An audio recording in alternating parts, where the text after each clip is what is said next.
Hello, this is Larry with a Warparty video review specifically on how to defeat a strategy called the Slow March. This video is really intended for folks that already understand and know how to play Warparty. And it could be a little bit of a spoiler in that we're going to show you, exactly how you could defeat this specific and pretty powerful strategy called the Slow March. So, what is the Slow March? The Slow March is when you have a huge stack of slow-moving units that march slowly from your city, your capital city, towards an opponent's capital city, and your ally rather, does the exact same thing. So here we have the goblins and the undead that are marching slowly towards the human city of Ancon, the human capital of Ancon. The goblins have accumulated a total of 16 units. That's 10 goblin warriors, 4 goblin archers, and 2 ballista, which are siege units and can destroy cities in a single turn. The undead have even more units. They have 21 total units, which is 14 skeletons, 6 skeletal archers, and a ghoul mangler as a cherry on top. And the reason why the undead have more units, they did not invest in any city upgrades, whereas the goblins have both the Ring of Carnage and the Wolf Den. The reason they got the Wolf Den is so they could reinforce this slower moving army with Wolf Riders later in the game that could catch up to them and move more quickly. It was a dead giveaway that the undead were up to no good in terms of coming directly after the humans, and it all came down to the place in which they placed their city. This is a very offensive position for a tomb. Typically, if you're the undead, you'll place a city here. This is more balanced because it cuts off direct routes towards the undead on this side as well as through the middle here. So this is your typical placement, but placing it here, you're actually one turn closer to getting into the human capital, and you're kind of foregoing any defense. You're saying, okay, if you want to invade me, this route will be open, but I'm coming for you each and every turn, marching towards the human capital. So how do you deal with this? 21 units here, 16 here, including some siege units, and the humans have a total of 12 defenders in the area. 3 stacks of 4 soldiers and archers. So they're definitely being overrun. But fear not, we have plans, and we actually went the route of heroes. We're using heroes to overcome the Slow March. And so right now we are actually at the end of turn 7. You can see the collection for all the armies, turn marker at the end of turn 7. But let me bring you back to turn 5 for a second. At the end of turn 5, the humans had all 3 of their heroes and a chariot here. Charnella took the speed spell and flaming arrow. And also at the end of turn 5, Pupumio the gnome mage and Tyvolus were relocated here from the dwarven home city via a ceremony called Summoning of the Brave.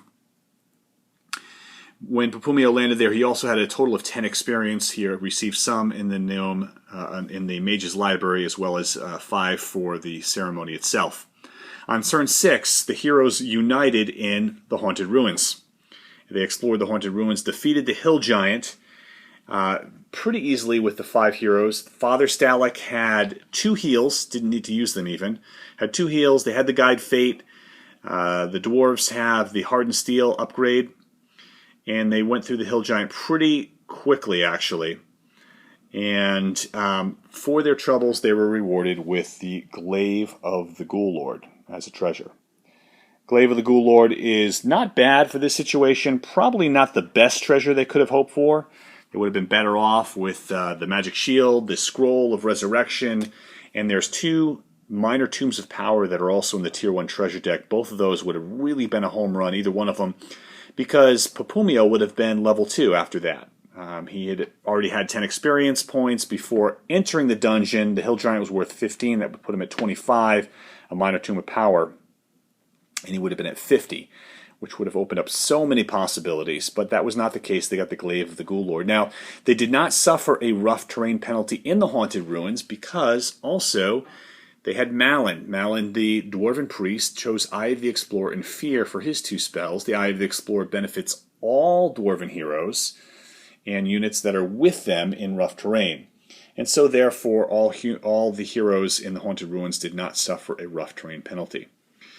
So after they explored the Haunted Ruins, defeated the Hill Giant, had the Glaive of the Ghoul Lord, their first place they wanted to go was the Ancient Sanctuary. That would have been perfect. They hit another dungeon. They all would have leveled up. They all would hit level 2, most likely. And then they would have been off to the races. However, the undead, knowing at this point what their strategy might be, they blocked the way to the Ancient Sanctuary with 1 unit of skeletons.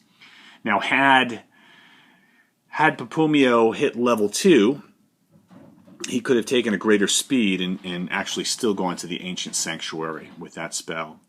He also could have selected Lightning Bolt, which would have made their chances much better in the Howling Caverns. And then a third choice that would have been a great choice also, Rain of Fire. Rain of Fire hits all units in a stack at 2. If you have 21 units there, it's likely to hit 7 of them, and probably about 4 or more of those units are actually going to die. And that's just with a ranged attack, and then you can use it again if the stack engages in the following turn. Of course, before casting it, they would have consolidated all of their forces in these areas.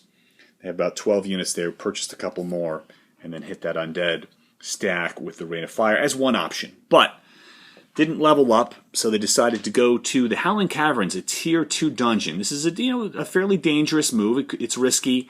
In the Howling Caverns, it's the lesser, the least dangerous of the 2 tier 2 dungeons, but nevertheless you face 2 monsters, a possibility that both of them could be tier 2, both of them could be tier 1, or more than likely one of each. And that's what they encountered, one of each. Now, I knew if we drew the dragon out of the tier 2 deck, we were in a lot of trouble. Right? There's 5 monsters in the tier 2 deck. The dragon would have been really tough. The Hydra would have been an uphill battle. That would have been very tough as well, although we would have had a better chance against the Hydra, just given our spell selection of 2 heals, Guide Fate. The Hydra's not doing double damage, so they would have a chance to actually defeat the Hydra, although it would have been difficult. The other 3 monsters in the Tier 2 deck, the Black Knight, the Doom Shadow, and the Griffin, all could be, I won't say easily defeatable, but a group of 5 heroes with the magic weapon, the spell sets they have, the Hardened Steel, they had a chance to definitely take out any of those other Tier 2 monsters. So what did they encounter? They encountered the Giant Spider and the Black Knight. And the Giant Spider is not an easy level 1 monster because it can do double damage. It can do 2 points of damage if it rolls a 1. But that was not the case, and they defeated that right off the bat in the first round. And then it took a while to actually defeat the Black Knight. He's defending at a -2 defense, so it took quite a while, but they were actually able to beat the Black Knight as well. And you'll notice here the experience combined for these 240. So in addition to what they had in the Haunted Ruins for experience, they all hit level 2. And they were also received some treasure for this dungeon, and they received the Ring of Magic Resistance and the Sword of the Hero Slayer. Not bad magic items, not bad treasure, except for what they're trying to do in this game. It was actually quite terrible. Ring of Magic Resistance was of no use to them because there's no enemy mages or wizards on the board, or even enemy priest units on the board. The Sword of the Hero Slayer would have been great if they were trying to fight other heroes or tier 3 units or going on and exploring other dungeons, but in this particular case, these items were not that useful at all. However, they were able to propel Cedron, the warrior, to a point where he was very close to level 3. Okay, so now all 5 of these heroes, though, did hit level 2. That means the warriors are each going to have 3 hits to kill him, still defending at a 3-1. They had the chariot with them, including a soldier and an archer in that stack.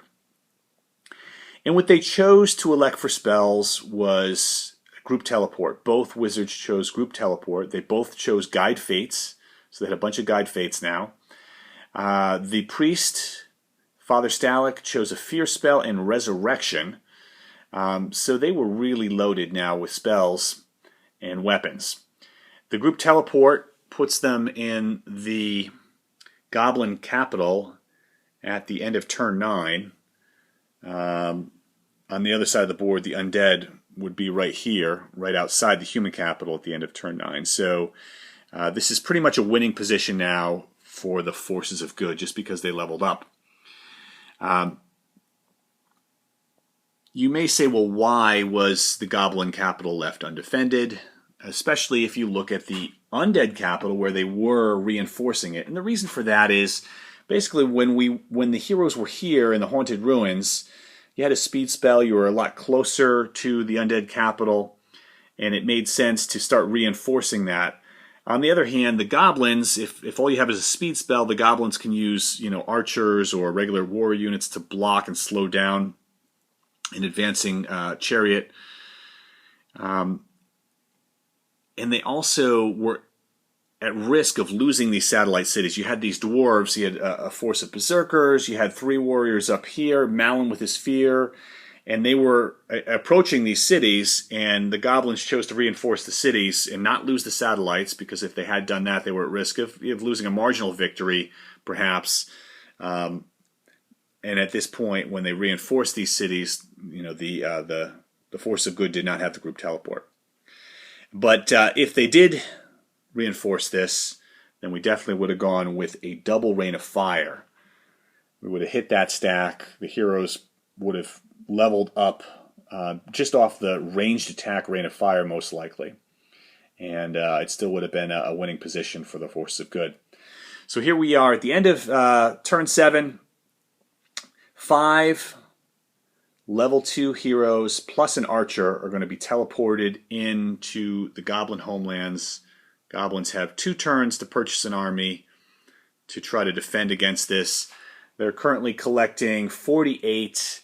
They're going to take some more territory here, and they ended up having 104 to spend to defend against these heroes.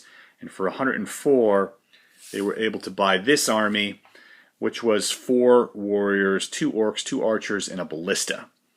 All right, so this army was not nearly enough to deal with the 5 level 2 heroes and the archer. An orc was feared out right away. Father Stalak used a fear spell. The